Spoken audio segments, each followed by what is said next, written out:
कई बार supreme court के ऐसे निर्णय आ जाते हैं जिनमें से सुगंध आती है। वे निर्णय आने वाले भविष्य पर गहरा प्रभाव डालते हैं। ये ऐसे निर्णय होते हैं जो पक्षों को बहुत राहत देने वाले होते हैं। कोई भी पक्ष हो, शिकायतकर्ता हो या आरोपी हो, दोनों को बहुत राहत देते हैं।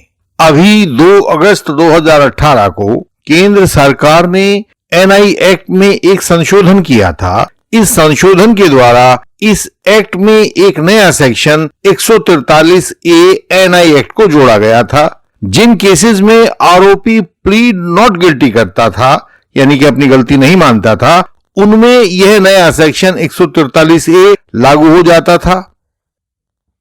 इस नए सेक्शन 143 एनआई एक्ट के अंतर्गत ट्रायल कोर्ट को यह शक्ति दी गई थी कि सेक्शन 138 एनआई एक्ट की शुरुआत में ही चेक राशि के 20% राशि इंटरिम कंपनसेशन के रूप में जमा करवा दी जाए। यदि 1 लाख का चेक है तो 20,000 रुपए उसमें से पहले अंतरिम राहत के रूप में जमा करवा लिए जाएं। यह राशि ऑर्डर के 30 दिनों के भीतर जमा करवानी जरूरी थी, जिसे कोर्ट द्वारा अगले 30 दिनों तक भी बढ़ाया जा सकता था। यदि आरोपी केस से बरी हो जाए तो शिकायतकर्ता को यह चेक राशि वापस कर देनी होगी। साथ में बैंक रेट पर जो भी ब्याज बनता होगा वह ब्याज भी आरोपी को देना होगा। काले कानून के जो सबसे मनहूस सिद्धांत होते हैं, यह सेक्शन 143 एनआई एक्ट उनमें से एक है, जिसको निर्बल आरोपी के गले में जबरदस्ती ढोल की तरह लटका दिया गया है। सब आरोपी इस कानून से लगातार रोते हैं। अब जाकर सुप्रीम कोर्ट ने इस बात को संभाला है और 3 दिन पहले इस पर आज के केस का निर्णय दिया है। आज के केस के निर्णय का नाम है Rakesh Ranjan Srivastava versus state of Jharkhand. यह क्रिमिनल अपील नंबर 741 ऑफ 2024 थी, जिसे जस्टिस अभय एस ओका और जस्टिस उज्जवल भुयान की बेंच ने 15 मार्च 2024 को पास किया था।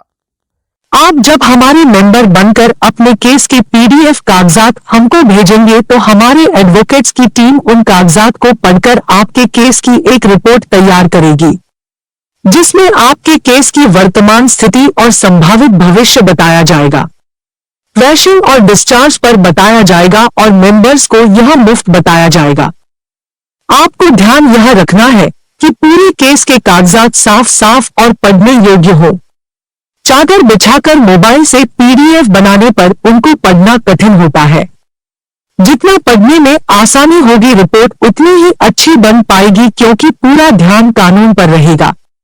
केस में कोई कठिनाई आने पर या पर्याप्त कानूनी सलाह के अभाव में परेशान होने पर आप हमारी रिपोर्ट से जानकारी और स्पष्टता दोनों पा सकते हैं, बिना कोई खर्च किए हुए पा सकते हैं। बस ध्यान रहे कि कागजात पूरे भेजें और साफ व पठनीय भेजें। सुप्रीम कोर्ट ने कहा कि सेक्शन 143 एनआई एक्ट लाने के पीछे सरकार की सोच यह थी कि विवेकहीन चेक काटने वाले लोग निरंतर अपीलों व शिकायतों के द्वारा धन वापसी में विलंब करते रहते हैं। इससे चेक धारकों के साथ, जिन्होंने पैसा दिया था, उनके साथ समय और धन का नाश होने से अन्याय हो जाता है। विलंब से चेक्स की विश्वसनीयता पर भी सवाल पैदा होता है कि ये कैसा चेक दिया गया है, इसकी कोई क्रेडिबिलिटी है या नहीं है। इसीलिए चेक के ऐसे मामलों में अंतिम पैसा मिलने में लगने वाले अनावश्यक विलंब को कम करने के लिए यह कानून का प्रावधान सेक्शन 143 से एनआई एक्ट बनाया गया था। वैसे जहां तक शिकायतकर्ता के हितों की रक्षा की बात है, सेक्शन 148 एनआई एक्ट में अपीलेट कोर्ट के पास यह शक्ति होती है कि जिस समय वह सजायाब व्यक्ति अपनी अपील लेकर उसके पास जाता है तो वह चेक राशि का 20% धन कोर्ट में जमा करवाने के लिए कह सकता है। लेकिन वह ट्रायल के बाद होता है, एविडेंस आने के बाद होता है। यानी कि आप ट्रायल से और एविडेंस के आधार पर सजा पा चुके व्यक्ति हो तो आपको अब कहने में कोई नुकसान नहीं है। जबकि सेक्शन 143 ए एनआई एक्ट में यह आदेश दोषी घोषित होने से बहुत पहले, यहां तक कि एविडेंस भी आने से पहले ही दे दिया जाता है। इस तरह आरोपी के दोषी पाए जाने से पहले ही उसको सजा दे दिए जाने के बराबर हो गया है। आप लोग जानते हैं कि सजा मिलने का प्रावधान केवल तभी होता है जब आपको एक कोर्ट के द्वारा दोषी घोषित कर दिया जाए और इसके लिए एविडेंस की प्रक्रिया का उपयोग किया जाता है। पहले एविडेंस लाओ, दिखाओ, साबित करो और तब आरोपी को आप दोषी साबित कर पाओगे। दोषी हो जाने के बाद उसको फिर सजा दी जा सकेगी। लेकिन यहाँ क्या था कि इस नए सेक्शन 143 एएनआई एक्ट के आ जाने के बाद से व्यक्ति के खिलाफ एविडेंस नहीं आया, ट्रायल नहीं चला, वह दोषी साबित नहीं हुआ, उसके बावजूद भी उसे चेक राशि का 20% अंतरिम राहत के रूप में दूसरी पार्टी को देना पड़ता था। यह क्या है? यह उसकी दोष सिद्धि से पहले ही उसको सजा दिए जाने के बराबर है। यह गलत है। इस तरह दोषी साबित होने से पहले ही सजा दिए जाने के आधार पर यह आर्टिकल 14 भारत के संविधान का उल्लंघन भी करता है। इस दोष के कारण सेक्शन 143 एएनआई एक्ट में आए हुए अंग्रेजी के शब्द में को शेल की तरह से नहीं पढ़ा जा सकता है। यह शब्द में बाध्यकारी रूप से नहीं बताया जा सकता है। यह में विवेक मूलक शब्द है। कोर्ट को इस तरह से इस शब्द को नहीं पढ़ना होगा कि इसमें शेल जैसी कोई ध्वनि आए या उसका अर्थ शेल के बराबर बने। सुप्रीम कोर्ट ने अंत में कहा कि यदि कोई ऐसी विशिष्ट परिस्थितियां हैं कि यह आदेश दिया जाना जरूरी है तभी इसको दिया जाए। ऐसा ना किया जाए कि हर एक केस में जिसको देखें वही 20% अंतरिम राहत के ऑर्डर करने लगे। अपने निर्णय के पैरा 19 में सुप्रीम कोर्ट ने अपने पूरे जजमेंट का सारांश दे दिया। इसमें उन्होंने कुछ बिंदु बताए, वे बिंदु हम आपके सामने दिखा रहे हैं। पहली बात सुप्रीम कोर्ट ने कही, पॉइंट ए में सेक्शन 143 एनआई एक्ट के तहत कोर्ट में निहित यह शक्ति विवेक के ऊपर आधारित है, यह बाध्यकारी नहीं है। यहां जो शब्द में दिया गया है उसे शेल की तरह से प्रयोग नहीं किया जा सकता है। पॉइंट बी में सुप्रीम कोर्ट ने कहा कि जब भी सेक्शन 143 एएनआई एक्ट में वर्णित शक्तियों का प्रयोग किया जाए तो उसे उन आधारों का ब्यौरा भी देना होगा जिन पर विचार करने के बाद कोर्ट ने यह ऑर्डर पारित किया है। उसमें बताया जाएगा कि वे कौन कौन से आधार हैं जिसके ऊपर आप अपने इस निर्णय को आधारित कर रहे हैं। आपको अपने निर्णय के कारण बताने होंगे।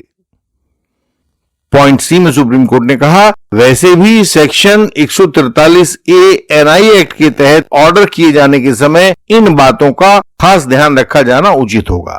इसके बाद सुप्रीम कोर्ट ने क्या किया कि वो सारे के सारे आधार अपने ऑर्डर में लिखे जिनका ध्यान 143 ए की अंतरिम राहत को तय करने में दिया जाना चाहिए। पहला आधार, कोर्ट ने बताया कि जब भी कोई कोर्ट ऐसा ऑर्डर पास करे तो उस कोर्ट को प्रथम दृष्टया एप्लीकेशन में दी गई बातों और उसकी रिप्लाई में कही गई बातों दोनों का विश्लेषण करना होगा। इसमें आरोपी को आने वाली आर्थिक दिक्कतों पर भी विचार करना होगा।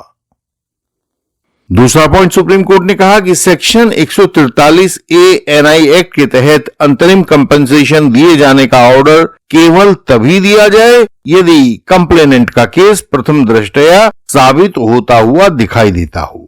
तीसरा पॉइंट, सुप्रीम कोर्ट ने कहा यदि आरोपी की डिफेंस जो उसने अपने रिप्लाई में बताई है वह संभव दिखाई पड़ती हो तो इंटरिम कंपनसेशन देने को मना कर दिया जाना चाहिए।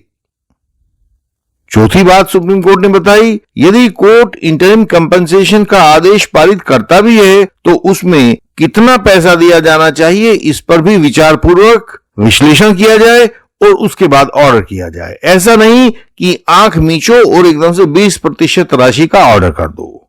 इसमें कोर्ट को कथित सौदे के गुणदोष, पक्षों की आपसी संबंध आदि इन सब बातों पर भी उचित विचार करना चाहिए। पांचवें बिंदु में कोर्ट ने कहा किसी विशेष केस में इनके अलावा भी और ऐसे ही मुद्दे हो सकते हैं जो इंटरिम कंपनसेशन को तय करने के समय विचारित किए जाने चाहिए। हम जो आज बता रहे हैं आपको ये कुछ हैं, इनके अलावा भी हो सकते हैं। वे आप अपने विवेक के आधार पर सुने और उनको डिसाइड करें। सुप्रीम कोर्ट ने कहा ऐसे अनंत मुद्दे हो सकते हैं जिनका संदर्भ हम यहां नहीं दे सकते हैं। वे कोर्ट्स को अपने विवेक से विचारों और विश्लेषण में समाहित करने चाहिए। हमारे अनेक व्यूअर्स हमारे पास तब आते हैं जब बहुत देर हो चुकी होती है, उनके केसेस के क्रॉस एग्जामिनेशंस खराब हो चुके होते हैं। भारतीय न्यायिक व्यवस्था में केस मुख्यतः 3 गवाहों पर टिका होता है। पहला प्रोसिक्यूटर्स, दूसरा एक्सपर्ट विटनेस जैसे डॉक्टर्स या एफएसएल एक्सपर्ट्स, और तीसरा investigating officer of the case यानी कि आईओ। इनमें से यदि किसी भी गवाह का क्रॉस एग्जामिनेशन अप्रभावी रहता है तो चाहे आप कुछ कर लें, उसमें सजा से बचाव मुश्किल हो जाता है। तो असलियत में आपके केस की मजबूती आपका क्रॉस एग्जामिनेशन ही होता है। हम निरंतर फॉल्स एलिगेशन वॉरियर्स को तथा यंग एडवोकेट कलीग्स को अपने क्रॉस एग्जामिनेशंस निरंतर भेजते रहते हैं। आप भी इंडियन लीगल सिस्टम के बेहतरीन व बेजोड़ क्रॉस एग्जामिनेशंस का लाभ लीजिए। क्रिमिनल ट्रायल में दूसरा अवसर नहीं मिलता है, जो अवसर आपको मिला है क्रॉस करने का उसे गंवाइए नहीं। हमारी वेबसाइट indianlegalsystem.org पर विजिट करें, हमारा YouTube channel Indian legal system देखें और झूठे आरोपों से बचने की युक्ति सीखें। हमारे व्हाट्सएप नंबर जो सामने स्क्रीन पर दिखाई दे रहा है उस पर मैसेज भेजें, मेंबर बने और सहायता का लाभ पाएं। आपसे अगली वीडियोस में फिर मुलाकात होगी, तब तक के लिए प्रणाम।